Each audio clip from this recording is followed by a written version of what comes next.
असांजे लाइ इहो रिश्तो मीट हिकदमि लकी आहे। ईअं छोकिरो छोकिरी ॿाहिरि वञनि था, होटल में वधीक ख़र्च बि लॻनि था ऐं टाइम बि लॻी थो वञे, त रिश्तो मीट कॉन्फ्रेंस हॉल में अचनि था, सभु ॼणा मीटअप कनि था ऐं टाइम सेविंग बि आहे। असां जीअं आयासीं, असांजो कमु थी 8 ॾींहंनि में, त हिते जेके अचनि था उन्हनि जो बि तकिड़ो कमु सुठो थी वञे ऐं सिंधियुनि जो सिंधियुनि सां थिए त ॾाढो सुठी ॻाल्हि आहे। रिश्तो.com सिंधियुनि जो सिंधियुनि सां ऑनलाइन सिंधी मैट्रिमोनी। सेवा ही मेरी पहचान, शंकर सोनेजा। सेवा ही जिनकी पहचान, वो हैं शंकर सोनेजा। फ्री मालेगांव का काढ़ा, फ्री जोड़ों के दर्द का तेल, फ्री नसों के दर्द से छुटकारा पाने की पीने की दवा। सेवा का लाभ उठाइए, सदैव आपकी सेवा के लिए हाजिर रहते हैं शंकर सोनेजा। नमस्कार, मैं राजेश दलवानी, आप देख रहे उल्लास लाइन बुलेटिन। शहर की ताज़ा खबरें देखने के लिए हमारे न्यूज़ चैनल को जरूर सब्सक्राइब करें।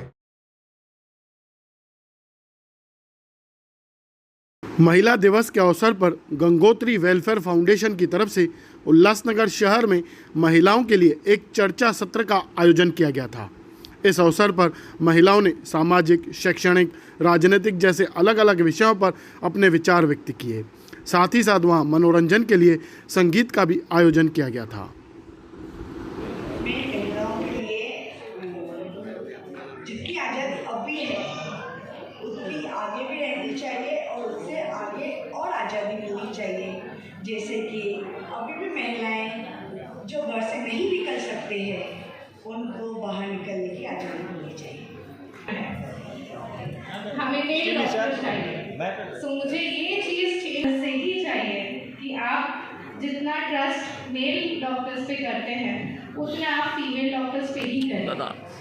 कभी जाके पूछे मत कि हमें मेल डॉक्टर से करना है, क्योंकि मुझे लगता है उनका एक्सपीरियंस सबसे ज़्यादा है। राजनीतिक पार्टियां ऐसा प्रोग्राम करने से गुरेज करती हैं। मैं गुरेज करना नहीं कहूँगी, साथ में कहूँगी कि ऐसा प्रोग्राम करने से राजनीतिक पार्टियां डरती हैं, क्योंकि उनको लगता है कि ऐसे प्रोग्रामों को ज़्यादा रिस्पॉन्स नहीं मिलता है। लेकिन आज चर्चा सत्र हुए, चर्चा सत्र में इतने सारे प्रश्न उभर के सामने आए। आपके इस सहयोग ने, आप सबके सहयोग ने हमारा मनोबल बढ़ा दिया। हम ऐसे प्रोग्राम ये कंटिन्यू करते रहेंगे। ये अभी पहला पड़ाव है, फिर हमें इतना रिस्पांस मिला। चर्चा सत्र में महिलाओं ने खुल के बात की।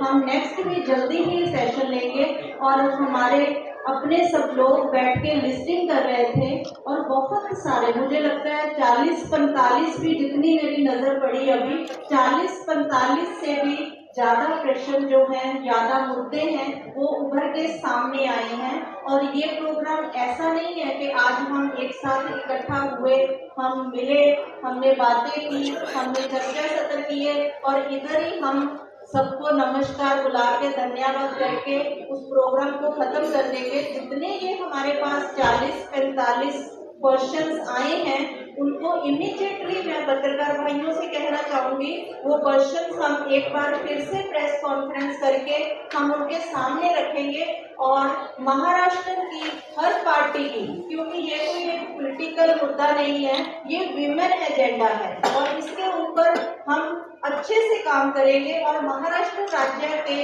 जितनी भी राजनीतिक पार्टियों के प्रमुख हैं, हम उनके सामने, उनके समक्ष ये हर प्रॉब्लम्स जो हैं, जितने प्रश्न हैं, वो हम रखने वाले हैं और रखने के बाद भी हम लोग चुप बैठने वाले नहीं हैं। हम उनका प्रॉपर फॉलोअप भी लेने वाले हैं। और जैसे कि मैंने आपके पहले इन्विटेशन के वीडियो में बोला, हम हर एक राजनीतिक पार्टी पे शासकीय और प्रशासकीय दबाव बनाएंगे कि आने वाले 2024 के जो चुनाव हैं, चाहे वो चुनाव लोकसभा के हो, विधानसभा के हो या स्थानीय लेवल के हो, उनमें हर पॉलिटिकल पार्टी उसको अपना चुनावी मुद्दा बनाए ताकि हम उसमें सक्सेस हो सके और जल्दी ही अगला चर्चा सत्र रख सके, क्योंकि ये उल्लासनगर में एक शुरुआत है। हमें शायद अभी जैसे बहुत सारी महिलाओं को अभी पता चला होगा कि मैं खुद ही, हम लोग जब देखते थे तो अंदर ही अंदर एक चिढ़ आती थी।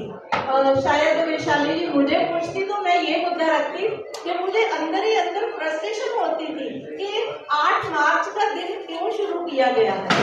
8 मार्च का दिन कोई इवेंट नहीं है, उसको कुछ नाच गा के मनाने का मकसद नहीं है। नाच गाना मनाने के लिए हमारे देश में और बहुत सारे त्योहार हैं। हम दिवाली हर्षोल्लास से मनाते हैं, हम होली हर्षोल्लास से मनाते हैं, हमारे बहुत सारे त्योहार हैं, हम मिलजुल के आपस में भाई बहनों की तरह मनाते हैं। लेकिन महिला दिन का डिक्लेरेशन होने से पहले ये बहुत सारी अंतर्राष्ट्रीय देशों की महिलाओं की एक बहुत घोर तपस्या है, अगर मैं अपनी भाषा में बात करूँ तो, क्योंकि ये हकों का दिन है। इस दिन हमें अपने हकों की बात करनी है, अपने अधिकारों की बात करनी है। अगर हम ये भूलते जा रहे हैं, आज मेरी जितनी भी बहनें और जितनी भी सहेलियां बैठी हैं, कम से कम 8 मार्च का दिन आप हंसी गाओ, खुशी मनाओ, वो तो हमारे जीवन का एक हिस्सा है। लेकिन इसके साथ अपने अधिकारों की लड़ाई भी जीने का हमें ढंग आना चाहिए।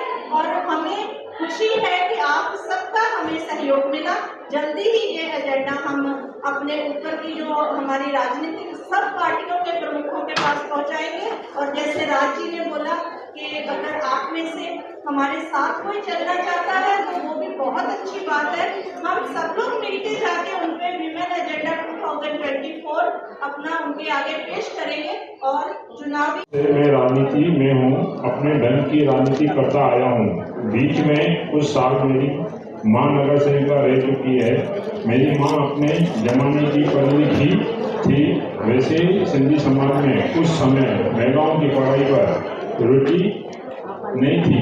मेरी माँ को बार बार लगता था कि मुझे नगर सेवक बनाने का मौका मिला है तो मुझे खासकर महिलाओं के लिए कुछ करना चाहिए। मैंने उस वक्त देखा कि अगर महिला खुद होकर कुछ अलग करना चाहे तो वैसे मौके आज की राजनीति में नहीं है। ये सच्चाई है। मैं अपने माँ से बहुत प्यार करता था। जब तक वो थी मेरे साथ मेरी ताकत बनकर हर समय खड़ी रही।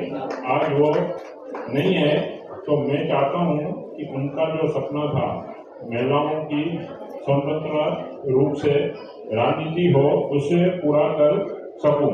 ये प्रोग्राम हम पॉलिटिकल बैनर पर कर सकते थे, लेकिन हमने गंगोत्री वेलफेयर फाउंडेशन का बैनर चुना ताकि सभी पार्टी की और अलग अलग विचारों की महिलाएं साथ आ सके।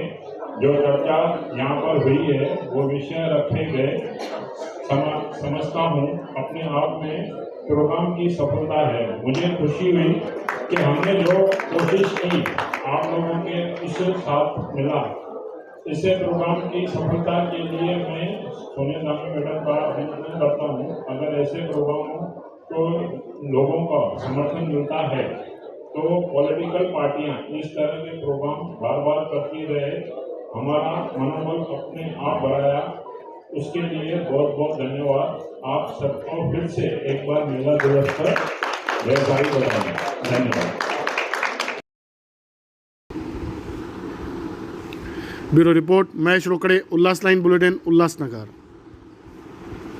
उल्लास लाइन बुलेटिन को सब्सक्राइब करें, बेल आइकॉन दबाएं और देखिए उल्लास लाइन बुलेटिन की न्यूज़ सबसे पहले आपके मोबाइल पर।